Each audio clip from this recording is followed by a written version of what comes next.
Hello, வணக்கம். Welcome to my channel Carbon. இன்னைக்கு ஒரு சூப்பரான ரஷ்யன் ஹனி கேக் தான் பார்க்க போறோம். Step by step detail explanation கொடுத்துருக்கேன். கண்டிப்பா வீடியோ ஸ்கிப் பண்ணாம பாருங்க.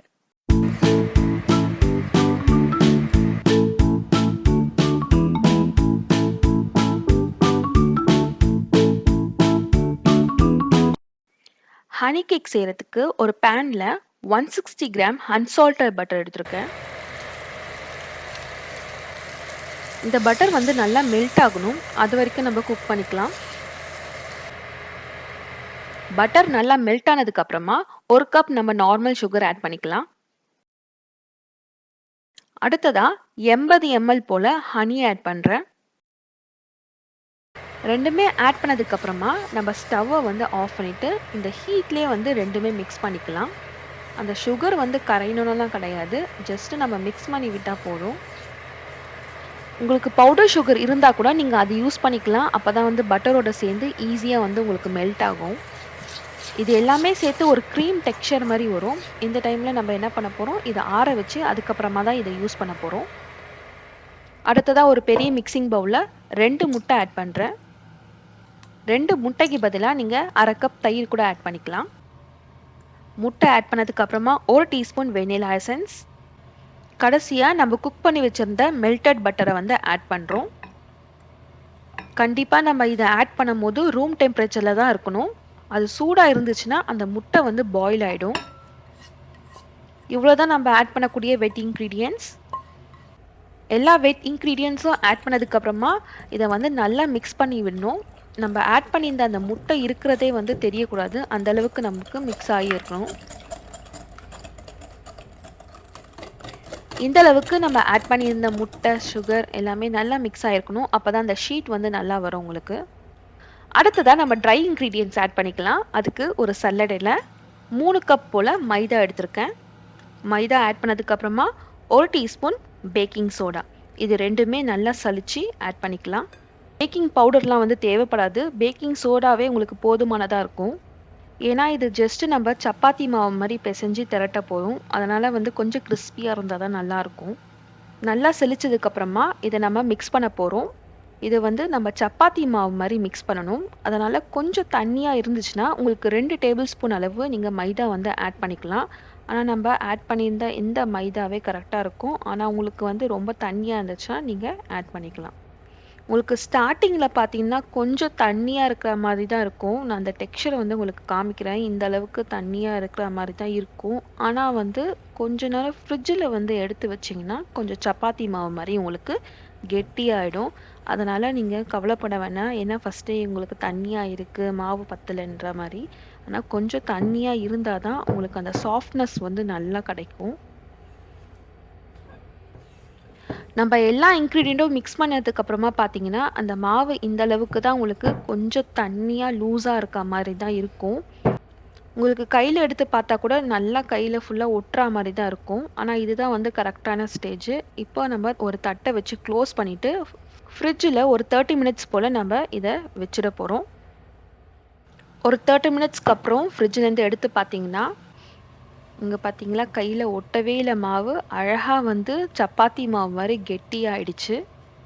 ஸோ நம்ம இந்த மாவு வச்சு தான் நம்ம அந்த லேயர் ஆஃப் ஷீட்டை வந்து ரெடி பண்ண போகிறோம்.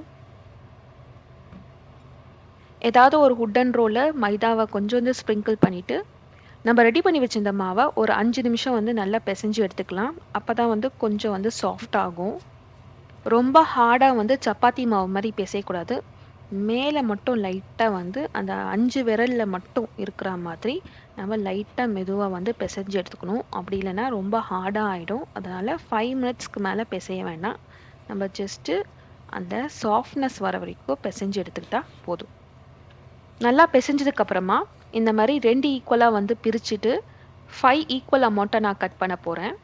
இன்றைக்கி நான் 10 லேயர் ஹனி கேக் பண்ண போகிறேன். உங்களுக்கு 5 லேயர் மட்டும் வேணும்னா நான் இப்போ யூஸ் பண்ணியிருக்க அமௌண்ட்டில் நீங்கள் பாதிக்கு பாதி யூஸ் பண்ணிட்டா நீங்கள் 5 லேயர் கூட பண்ணிக்கலாம். இப்போ இது எல்லாமே நம்ம உருட்டி எடுத்துக்க போகிறோம். அதுக்கு ஒரு பட்டர் பேப்பரில் நம்ம கட் பண்ணி வச்சுருந்த ஒரு பீஸ் மட்டும் எடுத்துகிட்டு நம்ம இதை சப்பாத்தி மாவு மாதிரி திரட்டிக்கலாம். இந்த பட்டர் பேப்பர் யூஸ் பண்ணும்போது தான் நம்மளுக்கு வந்து கீழ வந்து ஒட்டாம வரும். அது மட்டும் இல்ல, நம்ம பேக் பண்ணும்போது அப்படியே எடுத்து நம்ம பேக் பண்ணிக்கலாம். அதுவும் உங்களுக்கு ஈஸியா இருக்கும். அதனால பட்டர் பேப்பர் வந்து நீங்க கட் பண்ணி வச்சுக்கோங்க. 10 பீசஸ் ஆஃப் பட்டர் பேப்பர். அப்பதான் உங்களுக்கு பேக் பண்றதுக்கு வந்து ஈஸியா இருக்கும். அந்த ரோலிங்லயும் நீங்க மைதா வந்து அப்ளை பண்ணிக்கோங்க. அப்பதான் உங்களுக்கு திரட்டுறதுக்கு வந்து ஒட்டாம உங்களுக்கு வரும். திரட்டும்போது பார்த்தீங்கன்னா, கொஞ்சம் மெலிசா இருக்க மாரி நம்ம திரட்டி எடுத்துக்கணும். ரொம்ப தடியா இருந்துச்சுன்னா, வேகறதுக்கு கொஞ்சம் நேரம் ஆகும். சம்டைம்ஸ் உள்ள வந்து வேகாது. அதனால கொஞ்சம் மெலிசாவே நம்ம திரட்டி எடுத்துக்கலாம். நீங்க ஸ்கொயர் மாதிரியும் பண்ணலாம். அப்படி இல்லன்னா சர்க்கிள் மாரியும் பண்ணலாம். நான் இன்னைக்கு வந்து சர்க்கிள் தான் வந்து எடுத்திருக்கேன். ஆனா ஒரே வந்து ஷேப் இருக்கணும். அதனால நான் இந்த மாரி ஒரு பிளேட்ட எடுத்துட்டு, அது மேல வந்து நம்ம வச்சு கரெக்ட்டா இருக்கிற மாரி நம்ம அளந்து கட் பண்ணிக்கலாம். இந்த கட் பண்ணக்கூடிய எக்ஸ்ட்ராஸ்லாம் வந்து தனியா நம்ம எடுத்து வச்சுக்கலாம். இதே மாதிரி நம்ம வச்சிருந்த 10 பீஸஸையும் நம்ம திரட்டி எடுத்துக்கலாம். எல்லாம் திரட்டினதுக்கு அப்புறமா ஒரு பேக்கிங் ட்ரேல நான் இன்னைக்கு 2 வந்து எடுத்து பேக் பண்ண போறேன். உங்களுக்கு எவ்வளோ முடியுமோ அவ்வளோ எடுத்து நீங்க பேக் பண்ணிக்கலாம். ஆனா நான் இன்னைக்கு 2 பீஸ் மட்டும் எடுத்து பேக் பண்ண போறேன். பேக் பண்றதுக்கு முன்னாடி ஒரு ஃபோர்க்ல இந்த அளவுக்கு நீங்க எல்லா இடத்துலயும் ஹோல்ஸ் போடணும். அப்படி ஹோல்ஸ் போடும்போது தான் உங்களுக்கு அது எழும்பாம சப்பாத்தி மாதிரி உங்களுக்கு அமுங்கி வரும். நம்ம அரேஞ்ச் பண்ணி வச்சிருந்த லேயரை 180°C ப்ரீ ஹீட் பண்ண அவனில் நான் ஒரு 8 to 10 மினிட்ஸ் வந்து பேக் பண்ணி எடுக்க போகிறேன். அந்த மேலே லேயர் வந்து பார்த்தீங்கன்னா ப்ரௌன் கலரில் வரணும். அது வரைக்கும் நீங்கள் பேக் பண்ணி எடுத்துக்கோங்க. எனக்கு கரெக்டாக வந்து 10 மினிட்ஸ் கிட்ட ஆச்சு பேக் பண்ணுறதுக்கு. இந்த அளவுக்கு மேலே வந்து ப்ரௌன் கலரில் வந்து சேஞ்ச் ஆயிருக்கணும். அப்போ தான் வந்து நல்லா உள்ள பேக் ஆயிருக்கும். இதே மாதிரி நம்ம வச்சிருந்த 10 லேயரையும் நீங்க பேக் பண்ணி எடுத்து வச்சுக்கணும். இதோட பின்னாடி சைட் பார்த்தீங்கன்னா, அழகா பேக் ஆயி கருகாம ப்ரவுன் கலர்லயே வந்திருக்கு. திக்னஸ் பார்த்தீங்கன்னா, இந்த அளவுக்கு கொஞ்சம் மெலிசா இருந்தா தான் நம்ம அரேஞ்ச் பண்ணும்போது லேயர் அழகா வந்து உங்களுக்கு தெரியும். நம்ம எக்ஸ்ட்ராஸ்லாம் வச்சிருந்தோம் இல்லையா? ஸோ அதையும் திரட்டி நம்ம பேக் பண்ணிக்கலாம். ஆனா அத பேக் பண்ணும்போது கொஞ்சம் நம்மளுக்கு கிரிஸ்பியா வேணும். அதனால ஒரு 10 to 15 மினிட்ஸ் வந்து கொஞ்சம் எக்ஸ்ட்ரா டைமிங் வச்சு நம்ம பேக் பண்ண போறோம். அப்பதான் நம்மளுக்கு அந்த கிரிஸ்பியான பவுடர் வந்து நம்மளுக்கு கிடைக்கும். நம்மளோட எக்ஸ்ட்ராஸ்லாம் பேக் ஆகி வந்ததுக்கு அப்புறமா ஒரு மிக்ஸி ஜார்ல போட்டு நம்ம பவுடர் மாரி நைஸா வந்து நம்ம அரைச்செடுக்க போறோம். இந்த அளவுக்கு நைஸா வந்து அரைச்சு எடுத்துக்கலாம். அப்பதான் கேக் மேல அப்ளை பண்றதுக்கு உங்களுக்கு ஈஸியா இருக்கும். நம்மளோட கேக் லேயர்லாம் ரெடியா இருக்கு. அடுத்ததா நம்ம க்ரீம் ரெடி பண்ண போறோம். அதுக்கு நான் இன்னைக்கு ஒரு 200 ml போல விப்பிங் க்ரீம் எடுத்திருக்கேன். எப்பவுமே விப்பிங் க்ரீம் யூஸ் பண்ணும்போது பவுல் வந்து கொஞ்சம் சில்லுன்னு இருக்க மாரி பார்த்துக்கோங்க. அப்பதான் வந்து அது சீக்கிரமா மெல்ட் ஆகாம கான்ஸ்டன்ட்டா இருக்கும். அடுத்ததா ஒரு 100 கிராம் போல சோர் க்ரீம் வந்து ஆட் பண்றேன். இந்த சோர் க்ரீம் எதுக்கு யூஸ் பண்றோம்னா, கொஞ்சம் புளிப்பு தன்மை வந்து இந்த க்ரீமுக்கு கிடைக்கும். அது மட்டும் இல்லாம கொஞ்சம் க்ரீமியா, திக்கா இருக்கும். உங்களுக்கு இந்த சோர் க்ரீம் அவைலபிளா இல்லன்னா கூட, நீங்க நார்மலா வந்து தயிர் வந்து ஒரு 100 ml போல ஆட் பண்ணிக்கலாம். இது 2ம் ஆட் பண்ணதுக்கு அப்புறமா ஹை ஸ்பீட்ல வச்சு நல்லா வந்து பீட் பண்ணிக்கலாம்.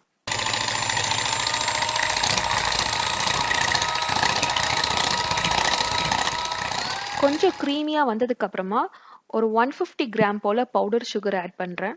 ஃப்ளேவருக்காக ஒரு 20 கிராம் போல ஹனி வந்து ஆட் பண்றேன். அப்பதான் வந்து அந்த ஹனியோட ஃப்ளேவர் வந்து இந்த க்ரீம்லயே உங்களுக்கு கிடைக்கும். 2ம் ஆட் பண்ணதுக்கு அப்புறமா இந்த க்ரீம் வந்து பீக் வர வரைக்கும் நல்லா வந்து எலக்ட்ரிக் பீட்டர் வச்சு நம்ம நல்லா பீட் பண்ணிக்கலாம். இந்த அளவுக்கு க்ரீமியா இருக்கணும். நம்மளோட க்ரீமும் ரெடி ஆயாச்சு. அடுத்ததா நம்ம கேக்க வந்து அரேஞ்ச்மெண்ட் பண்ணிடலாம். ஃபர்ஸ்ட்டு நம்ம கேக்க வந்து நகராம இருக்கறதுக்கு கொஞ்சமா க்ரீம வந்து அப்ளை பண்ணிக்கலாம். நம்மளோட ஃபர்ஸ்ட் லேயர வந்து பிளேஸ் பண்ணிக்கலாம். நம்ம ஃபர்ஸ்ட் லேயர் பிளேஸ் பண்ணதுக்கு அப்புறமா, நான் காய்ச்சி ஆற வச்ச பால வந்து பிரஷ் பண்ணிக்க போறேன் மேல. அப்பதான் வந்து அந்த லேயருக்கு ஒரு சாஃப்ட்னஸ் குடுக்கும். ஜஸ்ட் கொஞ்சமா அப்ளை பண்ணா போதும். அதிகமா பால் சேர்த்தீங்கன்னா, அந்த கேக்க வந்து கட் பண்ணி எடுக்க முடியாது. பால் ஆட் பண்ணதுக்கு அப்புறமா, நம்ம ரெடி பண்ணி வச்சிருந்த க்ரீம அப்ளை பண்ணிக்கலாம். க்ரீம் ஜஸ்ட்டு கொஞ்சமா ஒரு ஜாம்லாம் எப்படி அப்ளை பண்ணுவாங்களோ, அந்த மாதிரி அப்ளை பண்ணா போதும். ஏன்னா, நம்ம அடுத்தடுத்த லேயரா அதிகமான லேயர் வைக்கும்போது, உங்களுக்கு க்ரீம் வந்து ஜாஸ்தியா இருக்கும். ஃபர்ஸ்ட் லேயர் க்ரீம் அப்ளை பண்ணதுக்கு அப்புறமா, மேல வந்து கொஞ்சமா வந்து 1 டீஸ்பூன் அளவு ஹனி வந்து நம்ம ஆட் பண்ண போறோம். அப்பதான் உங்களுக்கு அந்த ஃப்ளேவர் வந்து சூப்பரா இருக்கும். ஹனி ஆட் பண்ணதுக்கப்புறமா நம்ம செகண்ட் லேயர் ப்ளேஸ் பண்ணுறோம். அதே மாதிரி பாலை வச்சு ப்ரஷ் பண்ணிவிட்டு அதுக்கப்புறம் நம்ம க்ரீமை அப்ளை பண்ணுறோம். இதே மாதிரி நம்ம 10 லேயர்ஸும் வந்து அரேஞ்ச் பண்ணி வச்சிடணும்.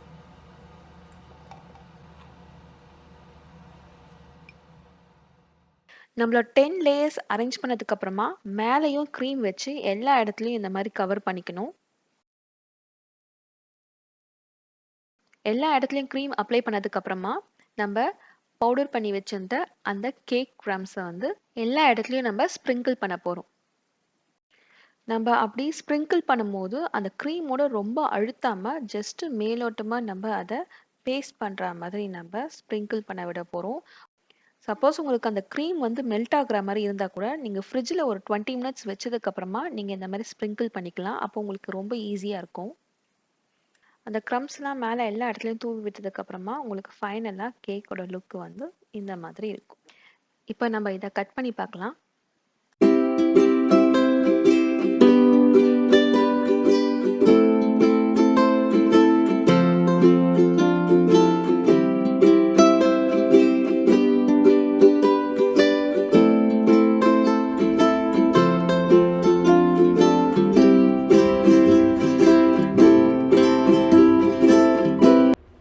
ரொம்பவே சாஃப்டாக இருக்குது. நம்ம அப்ளை பண்ண அந்த பால் வந்து உங்களுக்கு அந்த கேக்கு ரொம்ப சாஃப்ட்னஸ் கொடுத்துருக்கு.